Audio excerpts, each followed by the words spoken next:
Initially, I thought that, based upon the data that was available early on, NATO will become empowered, emboldened, or Poland might become unilaterally emboldened into believing that they can make a move on Western Ukraine. I guess they held some sort of seminar where they discussed, what Ukraine could look like in a post-conflict. Poles, especially under their current president, are going to tolerate a Banderist Ukrainian government in Western and other territories going to Romania as well. So we're looking at the partition of Ukraine. I believe that the Soviet counteroffensive after Stalingrad, where they succeeded in surrounding the Sixth Army, but then they overshot and that's what sent the Fourth Tank Army off. It got cut off and everybody died. The Russians aren't in the business. No NATO nation has the ability to initiate and sustain meaningful military operations against quickly. Those 40,000 Polish troops would become dead, wounded, or prisoners of war. That's the reality. They're going up against a battle-hardened Russian military and a Belarusian military that's been trained by battle-hardened Russian soldiers. Well, first of all, anytime you have NATO and Russia involved in anything that could lead to potential direct conflict, it's a danger and should be treated very seriously. And this current crisis should be treated very seriously. But let's understand reality. Russia did not attack Poland and Russia did not attack Romania. The Romanian drone could have been a drone that was, deviated off course because of electronic warfare, some other action. The idea that Russia would send a single reconnaissance drone or a decoy drone into Romania is absurd facially. And the Polish incident appears to be, and even the Poles are having trouble denying this, that it's just a Ukrainian setup. Initially, I thought that, based upon the data that was available early on, that these were Shahed 136 Guranium-2 type drones, that according to the Belarusian Ministry of Defense had been captured by a Ukrainian electronic warfare capabilities and diverted, into Poland. That doesn't appear to be the case. These appear to be disposable decoy drones that Ukraine has accumulated over time and repaired, and then sent them into Poland in a premeditated, coordinated of meaning that this didn't take the Poles by surprise. The Poles knew exactly what was happening, and it's all played to a script that basically has the Poles declaring an Article 4 emergency for the purpose of generating a NATO surge of resources into Poland. But that's just a front, because the surge of resources is actually pretty pathetic. 2 Euro fighters for Britain. Sure, the Russians are losing a lot of sleep over that one. 3 Rafales from France again. Wow. I think there was 2 more fighters sent in from Germany. So the British, the Germans, and the French sent a total of 7 fighters. America sent 10 F-35s to Puerto Rico because of one Venezuelan, alleged drug smuggling ship. So it just tells you that the Europeans aren't serious about this at all. The Poles, surged another 40-0 or 30-40-0 troops to the border, but that's not real military power. That's nothing. The big news here is that Ukraine now is going to be training NATO air defenses in how to intercept Russian drones and missiles. This is where it gets problematic, because now what is happening is that we're creating a military force in Poland that will be able to almost immediately meld itself into Ukraine's integrated air defense. Should the decision be made to extend this air defense umbrella into Western Ukraine. In the past, one of the big blocks was you just can't plug NATO into Ukraine. But now they're creating a situation where you you can plug NATO into Ukraine. Ukraine is being plugged into NATO right now as we speak.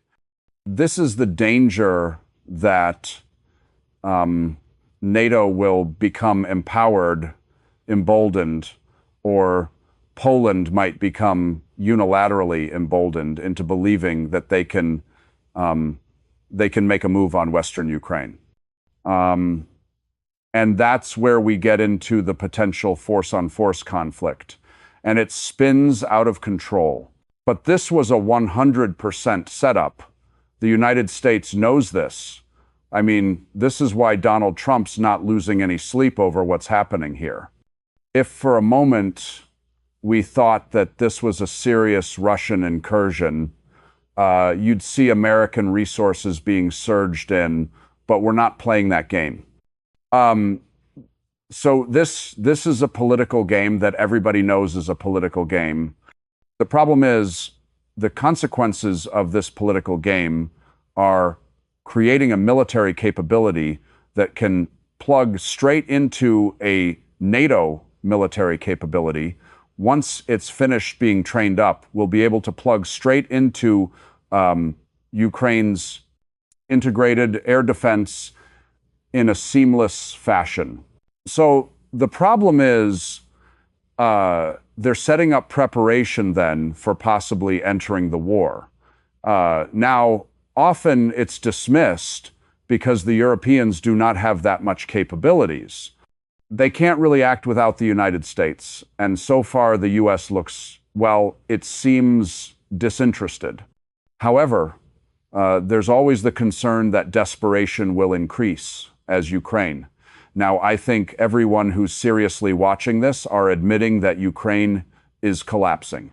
So if the Ukrainian army is collapsing on the front, not at a rapid speed, but it's intensifying, it seems, then Europeans and NATO only have two options: either sit down, talk, and bring an end to this war, or escalate. And given that the Europeans do not refuse to even sit down and talk to the Russians, it kind of only leaves escalation left. I mean, how are you reading the general European approach to this war in terms of what it might do in the final stages? Well, it's clear they're not going to escalate in a meaningful fashion. They don't have the ability to do this. I go back to, I think it was earlier this summer when Mr. Nishkin, the head of the Russian Foreign Intelligence Service, I guess they held some sort of seminar where they discussed, what Ukraine could look like in a post-conflict scenario. And one of the things that was actively discussed was Western Ukraine being given to the Poles, meaning allowing the Polish to take over. I think this may be the safety valve here. I'll call it controlled escalation. As Ukraine itself devolves, dissolves, disintegrates, you will see a retreat of Ukrainian governmental resources to the west and Lvov and other cities, along with Ukrainian military resources, aircraft, and things of that nature.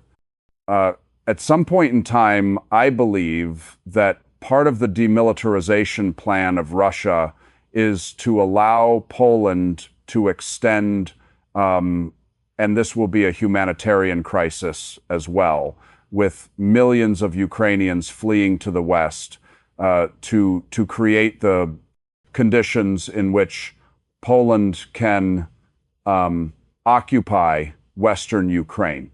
In order to do that, Poland will have to extend its air defense into Western Ukraine. And I think that's what we're looking at here. We're looking at a scenario of a controlled collapse of Ukraine. Because now what happens, Poland will not allow a viable Ukrainian military to remain intact on territory that is under the control of Poland. So the Poles now will have demilitarization obligations to take this equipment away from a Ukrainian military that will be, in effect, disarmed by NATO. And also denazification.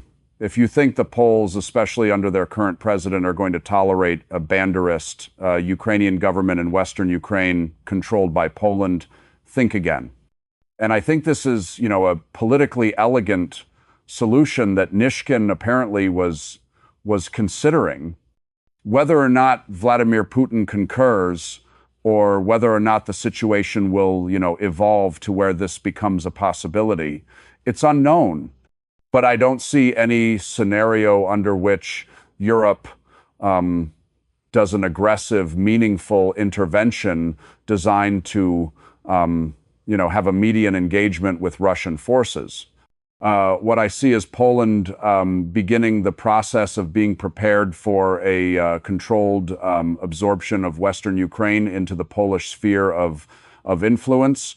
This is why you see 40 troops moving to the border. This is why you see talk about, air defense integration, etc. Would this just be natural part of the disintegration then of Ukraine, or do you think it would be like the Poles and the Russians might come to a post-conflict settlement where the Russians would actually accept this, as you indicated? There's been talks about this because would this fit within a concept of a security guarantee then if the western parts of Ukraine would be under some kind of but Polish protection, which would be gradual absorption? Again, I think people underestimate that it's not the construct of Ukraine. It's not just the Russians who have some problems with it. The Poles, Romanians, Hungarians. There's a lot who might you look to, I guess, reset some of these deals which were previously made. Well, I mean, again, that same conference where Narishkin Company contemplated Western Ukraine falling under a Polish sphere of influence, they also talked about Carpathia going to Hungary and other territories going to Romania as well. So we're looking at the partition of Ukraine. I believe that, look, we know that Lysenko, the president of Belarus, has said any Polish incursion into Western Ukraine will automatically bring Belarus into the war because they won't allow that. So any Polish encouraging the Western Ukraine, I believe, can't happen without the Russians greenlighting up front, which means that there probably already is an understanding between Russia and Poland. That's just how intelligence services work. That there is an understanding because neither side wants World War II. Nobody's looking for a conflict. And everybody understands that this has to be a controlled demolition of Ukraine. You can't just let it come down on its own because that leads to too many uncertainties and unpredictable outcomes. The goal here would be to create the most predictable outcome possible. Europe, of course, wants to avoid this because what we're talking about is, an uncontested Russian victory, a total defeat for NATO. But the idea of letting Russia win and not having a plan to stabilize the region, I think is, especially from a Polish perspective, unthinkable. So the Poles here have to be prepared to help with the controlled demolition of Ukraine. It seems drastic, but on the other hand, to suggest that Poland is not making any plans for what's going to happen to post-war Ukraine, it does seem a bit silly as well. You have to adjust to reality as an island. But as you suggested, the Europeans might not be on board here, though indeed NATO Secretary General Mark Gutt, he still insists that Ukraine is on a path to NATO membership. He is still saying that in an eventual ceasefire, troops will be sent into Ukraine. And of course, Russia should have no veto on any of this, that even discussing a Russian veto would somehow be what Russians say would be ridiculous. So they're still insisting on this very maximalist stance. But that's why I'm worried that even though they don't have the capabilities to fight the Russians, it might not be it might happen nonetheless if it's not a rational decision, because we now have all this talk about sending more long-range missiles. It's not fair that Ukraine hold has all these constraints. But while the Europeans are getting a bit panicked, we see on the other side the Russians, which are more, it appears to me, at least hearing from Moscow, that they're getting more angry. They are well aware that they have, the Oreznik and other ways of dealing with an escalation. And also, there might be some calculation that the U.S. is less likely to intervene if there would be a serious escalation between the Europeans and Russia. Now, how do you see this as a possibility that the Russians might, again, I'm not sure if I spoke to the Dmitry Pansky yesterday, is the representative Russia in the United Nations. He said that this was a Ukrainian false flag operation. But one can't rule out that also the Russians might be sending the West a signal. I'm not sure if that's the case, but do you see any possibility that we might be moving into a direct war, at least between the Europeans and Russia, if not bringing in the Americans? Well, first of all, we need to understand that the United States sent military observers to the Zapad 2025 exercises. Total shot out of the blue, but, two lieutenant colonels are on the ground in Belarus, given ability to monitor the totality of these exercises. This isn't what you do if you're worried about a conflict with the United States. This is what you do when you're trying to convince the United States that, that you pose no threat. The other thing is we just have to deal with reality. Look, when my kids were told them that Santa Claus was real, and I said that Rudolph will bring the reindeer to our home, land on our roof, and Santa Claus will come down the chimney and put gifts under the tree. And I did this as long as the kids were willing to believe it.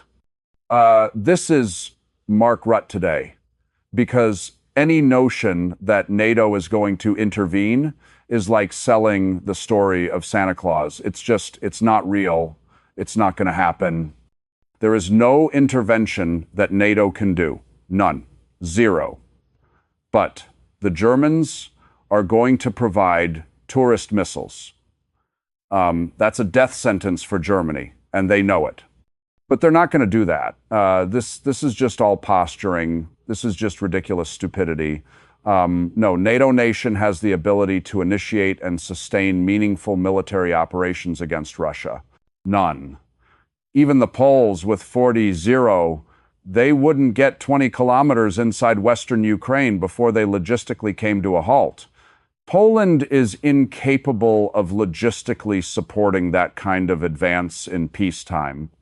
Now imagine under fire how quickly this advance will collapse and how quickly those 40-0 Polish troops will become dead, wounded, or prisoners of war. That's the reality. They're going up against a battle-hardened Russian military and a Belarusian military that's been trained by battle-hardened Russian soldiers, or in the case of Wagner mercenaries. Poland knows this. They're not stupid. We're talking about professional military officers who know how to read a map, and they know how to read a balance of power ledger, and they understand what's going on here. This is all political nonsense that's being played out here. There will be no European military intervention, not without the United States backing it up with its full military power. And I just told you, the United States put 2 military observers on the ground in Belarus, not to spy on them for FIR's military actions, but to send a signal we understand we're looking for stability here. We're not looking for confrontation. We're not looking for surprises. That's the reality. There will be no major European military intervention. First of all, in order to do this, you need support of your people. And I don't see support coming out of France And I don't see support coming out of the United Kingdom, and I don't see support coming out of Germany. And frankly, I don't see support coming out of Poland either. The vast majority of the Polish people are against the concept of going to war with Russia. So this is just a fantasy on the part of Rutt, who's looking at NATO collapsing around his eyes. I mean, it's over. I said when Rutt was brought in as the Secretary General, I said he could very well be the last Secretary General that NATO ever has. And I think it's becoming more and more likely that this could indeed be the case. And he's not going to go gently into that good night. He'll go screaming, screaming, screaming. But it doesn't change the fact that NATO is a failed institution. They're not going to be able to afford the kind of repair work necessary to turn them into a credible military organization. And this strategic defeat that they will suffer at the hands of Russia will be the death nail for not just them, but for Europe.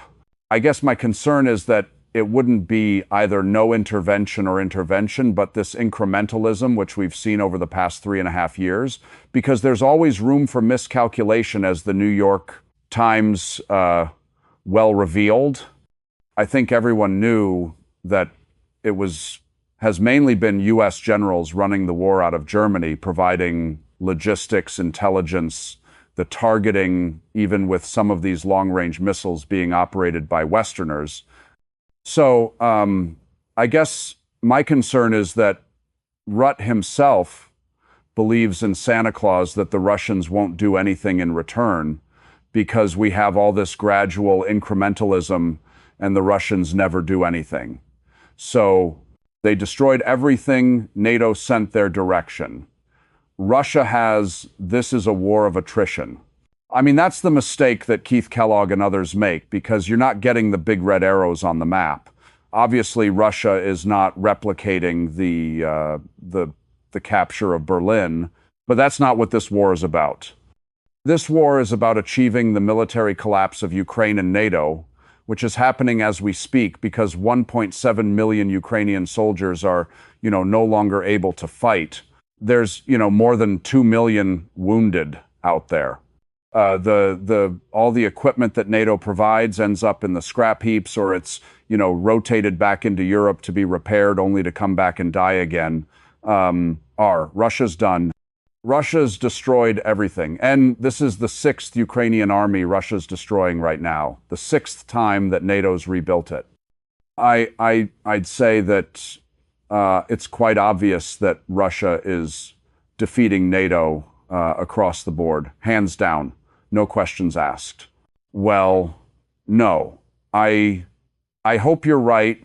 I always hear if they fear that the Russians would retaliate against the TIST missiles, then suddenly you hear that, well, they can help the Ukrainian make their own missiles, which sounds as if they're just wiping the German fingerprints off it and redesigning a bit and then pretending it's a domestic missile. But of course, with all the drones that are being hit deep inside Russia, I just have a hard time believing that these drones are 100% manufactured within Ukraine, as the Russians will probably have discovered it. That being said, though, where do you see this war going now? I mean, you are looking at the battlefield again. One primarily looks at the numbers and the attrition numbers in a war of attrition, but some of the changes of territory as well seem significant. Do you think the Russians are preparing a massive offensive to finish it off? Or are they going to continue this incrementalism? Are they looking to cut off key nodes or logistics centers? What do you think we should expect over the next weeks? I don't anticipate the Kurigra that everybody's, this massive war-winning offensive. I see the Russians have a winning formula right now, and it's doing very well for them. We still need to respect the fact that Ukraine has a very large military. And within this military, there are units that possess considerable combat power and that Russia has to treat these units with respect, meaning that the last thing you want to do is do a repeat of the Soviet counteroffensive after Stalingrad, where they succeeded in surrounding the Sixth Army, but then they overshot, and that's what sent the Fourth Tank Army off. It got cut off, and everybody died. The Russians aren't in the business of, allowing their units to be sacrificed in that manner. The war will end when Ukraine collapses militarily, economically, and politically, and there's a synergy between the three of those. There's connectivity. So the Russians right now will continue to destroy the Ukrainian military through a war of attrition that's also resulting in significant, territorial gains. Not the big arrows that, everybody expects from World War II, but, they're advancing 5 kilometers a day in some areas. That's not bad. They will continue the economic warfare. You're seeing that with their drones. They're taking out, critical defense industry targets, but they're also starting to hit the energy-related infrastructure, et cetera. And politically, Zelensky is just in an outright panic right now, and everybody around him is in a panic. And I think what you'll see is that as the military degrades, the economy degrades, the political foundation of Zelensky's support will degrade. And at some point in time, you're going to see collapse. And when that collapse happens, then we're going to look at the potential of this controlled demolition of Ukraine, where Russia will now turn to the Poles and say, now and then the Poles will come in and take Western Ukraine while the Russians move in and consolidate with Kyiv and Odessa and et cetera. There might be some demilitarized zone between the Russians and the Poles that's agreed upon to deconflict. But this is the way I see this war going. I don't see big arrows. I don't see a major offensive design to solve this. I see the Russians, knowing that as long as Europe is able to flood Ukraine with military resources, that Ukraine will fight to the last Ukrainian. And unfortunately for Ukraine, there's still a lot of Ukrainian manhood out there that is capable of being sacrificed on the field of battle. And Russia will just continue grinding this down until you get the collapse across the 3 pillars that I discussed. No, I think every once in a while, if you listen to Donald Trump, the truth will work its way out of his mouth. And he just this week said that the Ukraine-Russian conflict was just too hard. It's proven much harder than he thought it could be. And so what he's done is he's created conditions that are unattainable. He's playing the tough guy. I'm willing to do this. I'm willing to collapse Russia's economy, but I can't go alone. Europe, you got to come in. You got to not only go after the Russian, stop buying Russian energy, which Europe can't do at this juncture. But you also have to punish India and China with sanctions, which will destroy the European economy. Therefore, they can't do it. So Trump set forth conditions that are impossible to reach. And I think he did it on purpose, because now he can say Europe's not serious about ending this war. Therefore, don't expect us to bear the brunt of this. We're out of here. This is how he unplugs. That will be part of the economic, military, and political collapse of Ukraine when the United States makes the strategic decision to unplug from Ukraine. And that'll be sooner rather than later. I don't think Trump's going to drag this thing out forever. He's given Europe a chance. I don't believe Europe's going to be able to meet the conditions that Trump has set, and there's no fallback position. At that point in time, Europe will be totally on their own. And because they can't sustain this kind of leverage, Ukraine will be compelled to, either accept a deal, which they won't, or, fight without adequate support, which will lead to collapse, which I think is ultimately going to be the outcome here, where Europe is going to be limited in what they can provide. The Ukraine will be starved of resources, military and economic. And you'll see, as I discussed earlier, there's a relationship between military, society, political, and economic collapse. And I think you'll see all three go down right about the same time. Incompetence in Europe is really frustrating, because if this is solved somehow with a deal now, which could be done, there would be, you don't need Ukraine's consent not to expand NATO, and as opposed to a collapse. I mean, a collapse would be a humanitarian disaster. They're just what would happen on the battlefield as things fall apart, the refugee floods. I mean, this is going to be a horror show. I mean, the fact that they staying loyal to narratives and not doing anything is, it's starting to anger me. And all of this being done under this banner of, we care about the Ukrainians. It's it's quite despicable. But Scott Ritter, thank you so much as always for your time.